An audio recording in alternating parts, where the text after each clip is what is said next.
મિત્રો, મૌની અમાસના દિવસે આ જગ્યાએ ફેંકી દેજો માત્ર 7 મગના દાણા. આખું વર્ષ ઘરમાં સુખ, શાંતિ અને સમૃદ્ધિ બની રહેશે. મિત્રો, મૌની અમાસના દિવસે આ જગ્યાએ ચૂપચાપ 7 મગના દાણા ફેંકી દેશો તો ગણેશજીના આશીર્વાદથી તમારું ઘર ખુશીઓથી ભરાઈ જશે. તમારી દરેક મનોકામના પૂર્ણ થશે. કારણ કે આ દિવસે અમાસ અને બુધવાર એક સાથે છે. અને તમે પણ જાણો છો કે બુધવાર ગણેશજીને સમર્પિત છે. અને આ દિવસ અત્યંત મહત્વનો છે. એવું માનવામાં આવે છે કે કેટલીક વાર મોટી પૂજા અને અનુષ્ઠાનથી જે મનોકામના પૂરી નથી થતી તે આ 7 મગના દાણાનો ઉપાય કરવાથી પૂર્ણ થઈ શકે છે. આ ઉપાય ઘણા લોકોએ કર્યો છે અને તેમને આ ઉપાય કરવાથી ચોક્કસપણે ફળ મળ્યું છે. જો તમે પણ આ ઉપાયને અમાસના દિવસે કરવા માંગો છો તો પહેલા ઉપાયને સારી રીતે સમજી લેજો, સાંભળી લેજો અને પછી કરજો. આ ઉપાય કરવાથી તમને ચોક્કસ ફળ મળશે. તો ચાલો જાણીએ આ ઉપાય કેવી રીતે કરવાનો છે, ઘરમાં રાત્રે કઈ જગ્યાએ કરવાનો છે અને કેટલા વાગ્યે કરવાનો છે. અને આ ઉપાય કરતી વખતે તમારે કઈ બાબતોનું ધ્યાન રાખવું તે અંગેની તમામ માહિતી આપીશું. પરંતુ તેના પહેલા કોમેન્ટ બોક્સમાં જય શ્રી ગણેશ જરૂરથી લખજો. સાથે આ વિડીયોને લાઈક કરજો અને ચેનલને સબસ્ક્રાઇબ અવશ્ય કરજો. તો ચાલો જાણીએ આ ઉપાય કયા સમયે કરવાનો છે. પરંતુ તે પહેલા જાણીએ કે આ ઉપાય કોને કરવાનો છે.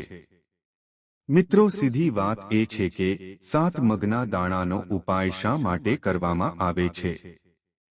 તે દરેક મનોકામના પૂર્ણ કરવા માટે અને જીવનના દુઃખ અને સમસ્યાઓને દૂર કરવા માટે, અથવા તો તમારું કોઈ મોટું કામ છે જે પૂર્ણ નથી થઈ રહ્યું, જે વ્યક્તિ પોતાની મનોકામના પૂર્ણ કરવા માંગે છે તો તે આ ઉપાય કરી શકે છે.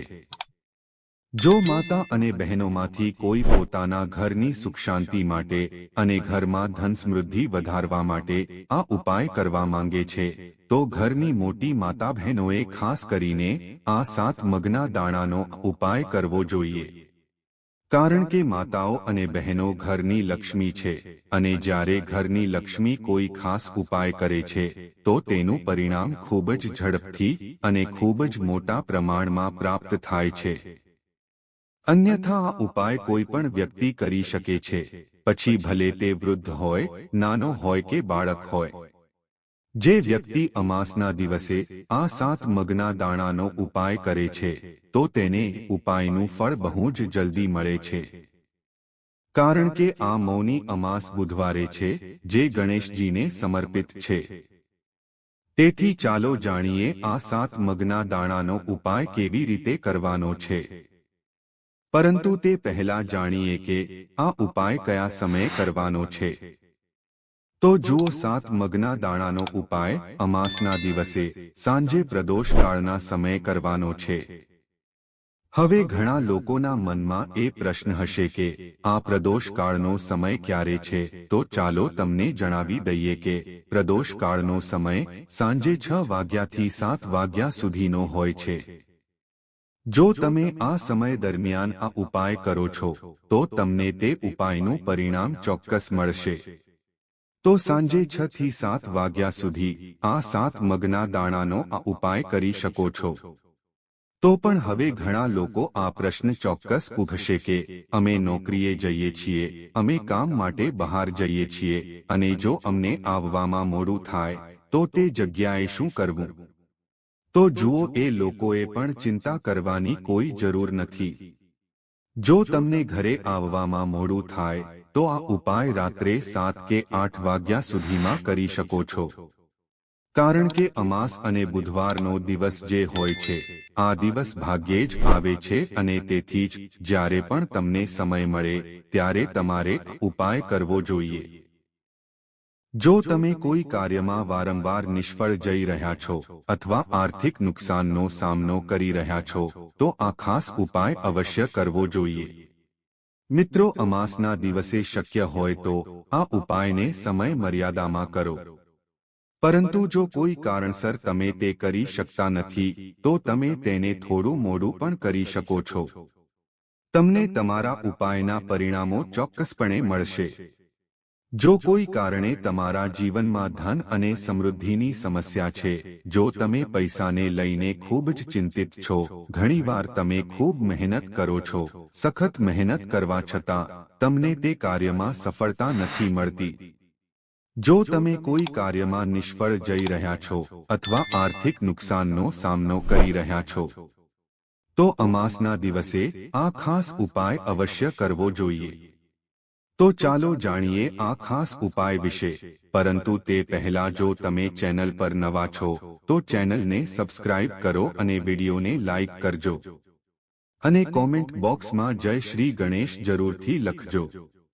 જો મિત્રો, ગુરુજીએ કહ્યું છે કે બુધવાર બુદ્ધિ, જ્ઞાન અને વિવેક આપનાર ભગવાન ગણેશને સમર્પિત છે. અને ભગવાન ગણેશ ભગવાન શિવના સૌથી પ્રિય પુત્ર છે. તેથી અમાસ અને બુધવારે કરવામાં આવેલ આ 7 મગના દાણાનો ઉપાય તેની સાથે મહાદેવને સમર્પિત છે. તે ભગવાન ગણેશને 5 ન પ્રસન્ન કરશે. આ વિડીયોમાં આપણે આદરણીય ગુરુદેવ દ્વારા આપવામાં આવેલા 2 ખૂબ જ ખાસ ઉપાયો વિશે જાણવા જઈ રહ્યા છીએ. જો તમે તમારા કોઈ પણ કાર્યમાં અવરોધોનો સામનો કરી રહ્યા છો, જો તમે કોઈ પણ પ્રકારના કામમાં સફળ ન થઈ શકતા હો, અથવા જો તમે તમારી બુદ્ધિમાં સુધારો કરવા માંગતા હો, અથવા તમારા જ્ઞાન અને ડહાપણમાં વધારો કરવા માંગતા હો, તો ખાસ કરીને આવા લોકો માટે આ પહેલો ઉપાય છે. તો જુઓ, આ ઉપાય કરવા માટે સૌપ્રથમ તમારે 7 મગના દાણા લેવાના છે. જો મિત્રો, આ ઉપાય માટે તમારી પાસે જેટલા પણ હોય તેટલા લીલા મગ લેવાના છે. પરંતુ તમારે એક ખાસ વસ્તુ લેવાની છે. આદરણીય ગુરુદેવે આ ઉપાય જણાવ્યો છે કે તમારે જે લીલા મગના દાણા લેવાના છે તે આખા હોવા જોઈએ, એટલે કે તે તૂટેલા હોવા જોઈએ નહીં. આ માટે તમારે 7 આખા મગના દાણાની જરૂર પડશે. તો જુઓ, તમારે આ 7 મગના દાણાનો ઉપાય કરવા સીધા જ ભગવાન શિવના મંદિરમાં પહોંચવું પડશે. મિત્રો, ગુરુદેવે કહ્યું છે કે તમે આ ઉપાય સવારથી સાંજ સુધીમાં કોઈ પણ સમયે કરી શકો છો. પરંતુ જો તમારી પાસે સમય હોય તો તમે આ ઉપાય પ્રદોષકાળ દરમિયાન પણ કરી શકો છો. કારણ કે પ્રદોષકાળ દરમિયાન ભગવાન શિવ શારીરિક રીતે શિવલિંગમાં બિરાજમાન હોય છે. એટલા માટે તમારે આ તિથિએ શ્રેષ્ઠ ઉપાય કરવાનો છે. આ દિવસે તમારે આ ઉપાય ફક્ત પ્રદોષકાળ દરમિયાન જ કરવાનો છે.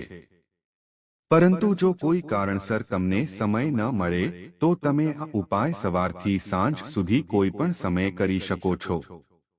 તો મિત્રો, પહેલા જુઓ, તમને જોઈએ તેટલા લીલા પડવાળા 5, 7, 21 મગ તમારા જમણા હાથની હથેળીમાં લેવાના છે.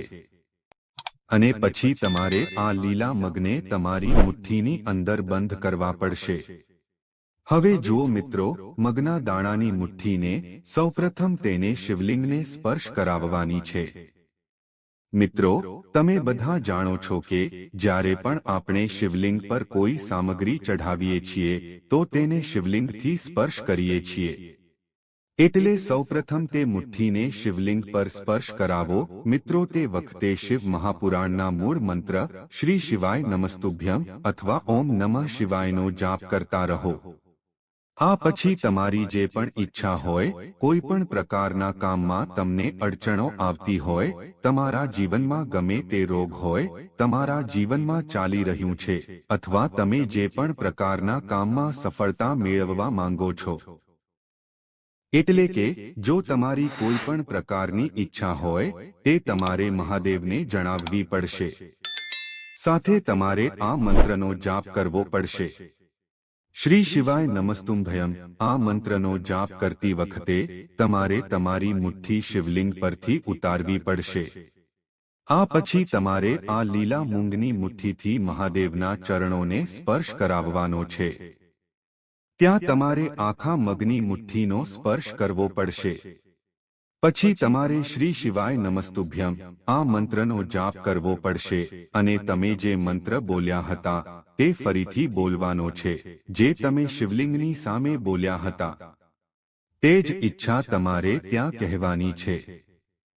પછી તે જ મુઠ્ઠી મગને નંદી મહારાજ પાસે લઈ જઈને તેને સ્પર્શ કરાવીને ત્યાંથી પણ આ મુઠ્ઠી હટાવવાની છે. હવે આ મુઠ્ઠી લઈને તમારી આસપાસ કે શિવના મંદિરની આજુબાજુ જે 5 બેલપત્રનું ઝાડ છે ત્યાં જવાનું છે. મિત્રો, ખાસ ધ્યાન રાખો, આ ઉપાય તમારે માત્ર એક જ વાર કરવાનો છે અને ખાસ કરીને અમાસના દિવસે તેમજ જ્યારે પણ કોઈ ખાસ તિથિ આવે તો ઉપાય માત્ર તે દિવસે જ કરવામાં આવે છે. એટલા માટે તમારે આ ઉપાયને ખૂબ જ ધ્યાનથી સમજવાનો છે. પછી ત્યાં પહોંચ્યા પછી બેલપત્રના ઝાડના દર્શન કરો. તમારે તમારા મગના દાણાને બેલપત્રના ઝાડને સ્પર્શ કરાવવાનો છે અને તમારી જે ઈચ્છા છે તે તમારે શિવજીને કહેવાની છે અને નંદી મહારાજની સામે પણ કહેવાની છે. પછી તમારે બેલપત્રના વૃક્ષ પર લીલા મગના દાણાનો સ્પર્શ કરાવવાનો છે અને ત્યારે તમારે શ્રી શિવાય નમસ્તુભ્યમ બોલવું પડશે અને તે દાણાને ત્યાં બીલી ઝાડને સ્પર્શ કરાવીને અર્પિત કરી દેવાના છે. અને શ્રી શિવાય નમસ્તુભ્યમ આ મંત્રનું સ્મરણ કરીને તમારે મહાદેવને પ્રાર્થના કરવાની છે કે તમારી જે પણ ઈચ્છા હોય તે પૂર્ણ થઈ જાય. હવે પછી તમારે તમારા ઘરે આવવું પડશે. ગુરુદેવે કહ્યું છે કે જે કોઈ અમાસના દિવસે આ ઉપાય કરે છે તેના જીવનમાં એવી કોઈ ઈચ્છા બાકી રહેતી નથી. એવું કોઈ કાર્ય નથી જે સફળ ન થઈ શકે. જો તમે તમારા લગ્ન માટે આ ઉપાય કરો છો, નોકરી કે ધંધા માટે ઉપાય કરો છો અને જો તમે દિલથી પ્રાર્થના કરી હોય તો મહાદેવ તમારી સંપૂર્ણ પ્રાર્થના હૃદયથી સ્વીકારે છે. એટલા માટે તમારે આ ઉપાય અમાસના દિવસે અવશ્ય કરવો જોઈએ.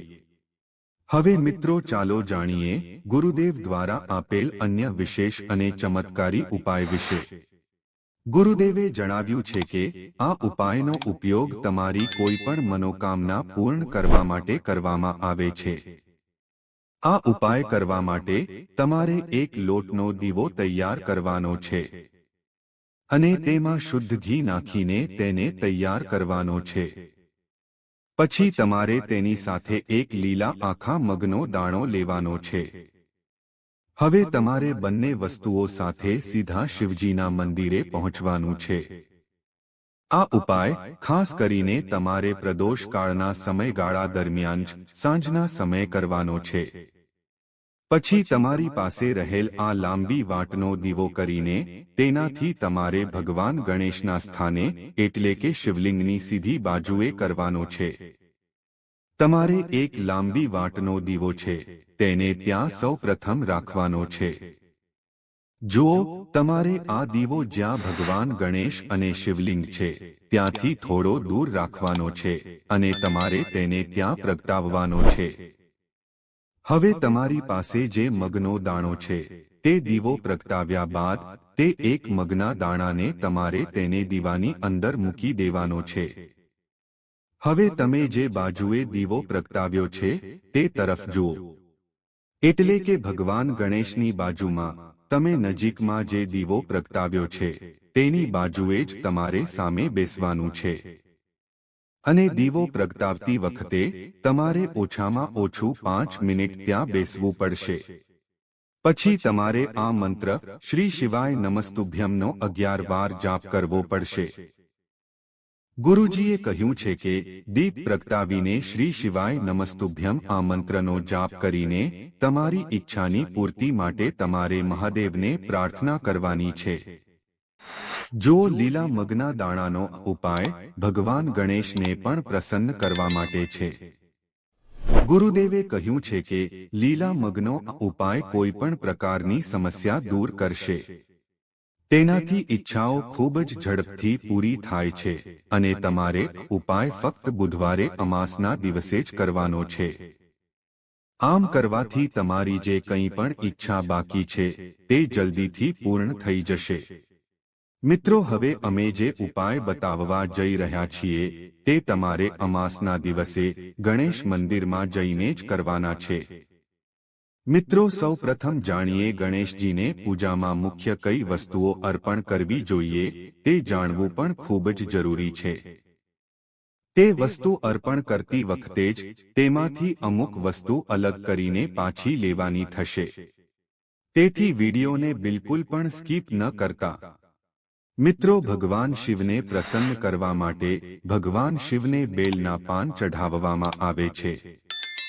પરંતુ ઘણા લોકોને ખબર નહીં હોય કે ભગવાન શિવજીની સાથે સાથે ગણેશજીને પણ બિલીપત્ર ચઢાવવા શુભ માનવામાં આવે છે. ભગવાન ગણેશજીને બિલીપત્ર અર્પણ કરવાથી ગણેશજી ખૂબ જ પ્રસન્ન થાય છે. પરંતુ તમારે એક બિલીપત્ર અર્પણ ન કરવું જોઈએ. તમારે 2 અથવા તેનાથી વધુ બિલીપત્ર અર્પણ કરવાના છે. તમે 3 બિલીપત્ર અર્પણ કરો અને તેમાંથી એક બિલીપત્ર ગણેશના ચરણોમાં અર્પણ કરીને તે બિલીના પાનને પાછું લઈ લેવાનું છે. આ કાર્ય ગુપ્ત રીતે કરવાનું છે. મિત્રો, શમી એક છોડ છે જેનો ઉપયોગ પૂજામાં થાય છે. લોકો તેને એક શુભ છોડ માને છે અને તેને પોતાના ઘરના આંગણામાં લગાવે છે. આ છોડના પાન ભગવાન ગણેશને ખૂબ જ પ્રિય છે. તમે ભગવાન ગણેશને પ્રસન્ન કરવા માટે શમીના પાન અર્પણ કરી શકો છો.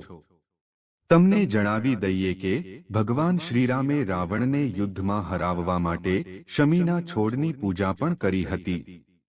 તમારે બુધવારના દિવસે ગણેશજીને શમીના 6 પાન અર્પણ કરો અને તેમાંથી એક પાન ઘરે લઈ આવજો. આ પાનનું શું કરવાનું છે તે આપણે આગળ જાણીશું. મિત્રો, દુર્વા ઘાસ મેદાનમાં સરળતાથી મળી જાય છે. આ ઘાસ મોટાભાગે ખેતરોમાં અથવા રસ્તાની બાજુમાં જોવા મળે છે. તેનો રંગ આછો લીલો છે.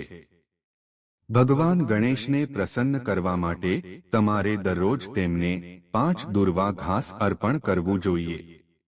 કારણ કે ગણેશને 5 આ ઘાસ ખૂબ જ પસંદ છે. પરંતુ જ્યારે તમે ભગવાન ગણેશને દુર્વા ઘાસ અર્પણ કરો ત્યારે આ ઘાસ તેમના કપાળ પર રાખો. તેને ક્યારેય પગ પર ન મૂકો. તે ઉપરાંત જો શક્ય હોય તો ગણેશજીની દરેક પૂજામાં દુર્વા ચઢાવો. પૂજામાં 21 દુર્વાની ગાંઠ બનાવવામાં આવે છે. આ પછી ભગવાન ગણેશના માથા પર 21 ગાંઠો મૂકવામાં આવે છે. જો દુર્વાના ઉપરના ભાગ પર 3 કે 5 પાંદડા હોય તો તે ખૂબ જ શુભ માનવામાં આવે છે. હવે તમારે દુર્વાની 6 અથવા 22 ગાંઠ અર્પણ કરવાની છે. તેમાંથી એક ગાંઠ તમારે પાછી ઘરે લાવવાની છે. પરંતુ તમારે આ કાર્ય ગુપ્ત રીતે કરવાનું છે. મિત્રો, મોદક એક એવી વસ્તુ છે જે ભગવાન ગણેશને સૌથી વધુ પસંદ છે. તેથી તમારે તેમની પૂજા દરમિયાન તેમને મોદક ચોક્કસપણે અર્પણ કરવા જોઈએ. એકવાર ભગવાન પરશુરામ સાથે તેની લડાઈ દરમિયાન જ્યારે તેમનો દાંત તૂટી ગયો હતો ત્યારે તેમને ખાવામાં સમસ્યા થઈ રહી હતી. ત્યારબાદ ગણેશજીએ મોદક ખાવાનું શરૂ કર્યું. કારણ કે મોદક ખાવામાં ખૂબ જ સ્વાદિષ્ટ હોય છે અને તે નરમ પણ હોય છે. તો તમે ગણેશજીને 4 અથવા 6 મોદકના લાડુ અમાસના દિવસે અર્પણ કરી શકો છો. અને તેમાંથી તમારે એક લાડુ ઘરે લાવવાનો છે. પરંતુ આ કાર્ય પણ તમારે ગુપ્ત રીતે કરવાનું છે. મિત્રો, અમાસના દિવસે ભગવાન ગણેશને સોપારી અર્પણ કરી શકાય છે. સોપારીને ભગવાન ગણેશનું પ્રતીક માનવામાં આવે છે. ભગવાન ગણેશની પૂજામાં સોપારીનો સમાવેશ કરવો જોઈએ. સોપારીને ગૌરી ગણેશનું સ્વરૂપ માનવામાં આવે છે. તેથી સોપારીની સાથે પવિત્ર દોરો પણ ગણેશજીને ચઢાવવામાં આવે છે. તમે ભગવાન ગણેશને 2 સોપારી અર્પણ કરી શકો છો. તેમાંથી એક સોપારી ગુપ્ત રીતે તમારે તમારી સાથે ઘરે લાવવાની છે. મિત્રો, અમાસના દિવસે સવારે વહેલા ઉઠીને ભગવાન ગણેશના 12 નામનો જાપ કરો. સ્નાન કર્યા પછી સૌથી પહેલા ઉત્તર દિશામાં ભગવાન ગણેશને જળ ચઢાવો. આ દરમિયાન ધ્યાન રાખો કે જ્યાં તમે પાણી ચઢાવો છો ત્યાં કાં તો એક વાસણ રાખવામાં આવે અથવા તે જગ્યા પહેલેથી ભીની હોય. આ કાર્ય તમારે તમારા ઘરમાં કરવાનું છે. મિત્રો, આપણે અત્યાર સુધી જાણ્યું કે બુધવારે અમાસના દિવસે ગણેશ મંદિરમાં શું ચઢાવવું જોઈએ. મિત્રો, હવે આણે જાણીશું કે ગણેશજીના મંદિરમાંથી જે વસ્તુઓ ઘરે પાછી લાવ્યા છીએ તેનું શું કરવાનું છે. મિત્રો, આ ઉપાય કરવાથી ધનની પ્રાપ્તિ થાય છે અને ઘરમાં સુખ અને સમૃદ્ધિ આવે છે. મિત્રો, બીલી અથવા તો શમીના પાન, જે પાન તમે ગણેશજીને ચઢાવ્યા હતા તેમાંથી જે પાન તમે ઘરે લાવ્યા છો એ પાનને તમારે તેને ગંગાજળમાં અથવા તો કોઈ પણ શુદ્ધ જળમાં નાખીને ગણપતિજીને પ્રાર્થના કરવાની છે અને પછી ઘરના દરેક સભ્યોને થોડાક ટીપા પીવડાવવાના છે. પછી ઘરની દરેક જગ્યાએ આ ટીપાથી છંટકાવ કરવાનો છે. આમ કરવાથી તમારા ઘરમાંથી નકારાત્મક ઉર્જાઓ દૂર થઈ જશે અને ઘરમાં સકારાત્મક ઉર્જાઓ આવશે. હવે મિત્રો, તમે જે સોપારી લઈ ગયા હતા તેમાંથી એક સોપારીને ગણેશજીના ચરણોમાં સ્પર્શ કરાવીને ઘરે લઈ આવવાની છે અને ઘરના પૂજા મંદિરમાં સારી રીતે તે સોપારીને રાખી દેવાની છે. હવે જ્યારે પણ તમે ઘરની બહાર કોઈ પણ શુભ કાર્ય કરવા માટે બહાર જવાના હો, કોઈ નોકરી બાબતે હોય, કોઈ બિઝનેસ માટે જતા હો, કોઈ પણ શુભ કાર્ય માટે જતા હો, તો તે સોપારીને 2 હાથેથી વંદન કરીને ભગવાન ગણેશને પ્રાર્થના કરીને જ જવાનું છે. સોપારી એ ગણેશજીનું જ સ્વરૂપ માનવામાં આવે છે. તેને વંદન કરવાથી તમારા બધા જ કાર્ય સફળ થશે અને તમારા જીવનમાં જે કાંઈ પણ બાધાઓ આવી રહી છે તે આ ઉપાય કરવાથી જલ્દી જ દૂર થઈ જશે અને તમને દરેક કાર્યમાં ચોક્કસ સફળતા મળશે. હવે તમે જે દુર્વા ગણેશ મંદિરમાં લઈ ગયા હતા તેની તમારે એક ગાંઠ ઘરે લાવવાની છે. તમારે એક વાસણ લેવાનું છે. તે વાસણમાં શુદ્ધ માટી નાખીને તેમાં તે દુર્વાને વાવી દેવાની છે. ત્યારબાદ તમારે કોઈ શુદ્ધ જગ્યાએથી થોડી વધારે માત્રામાં દુર્વા લાવવાની છે. તે દુર્વાને પણ તેમાં વાવી દેવાની છે. આમ કરવાથી ગણેશજીના આશીર્વાદ તમારા ઘર ઉપર હંમેશા બની રહે છે. તે દુર્વા તમે ગણેશજીની ચડાવી શકો છો અને જો તે દુર્વા જો સુકાઈ જાય તો તમે તેને નદીમાં પ્રવાહિત કરી શકો છો અથવા તો કોઈ પણ ગાયને ખવડાવી શકો છો. મિત્રો, જો તમને આ વિડિયો પસંદ આવ્યો હોય તો વિડિયોને લાઈક અને શેર જરૂરથી કરજો અને કોમેન્ટ બોક્સમાં જય શ્રી ગણેશ જરૂરથી લખજો.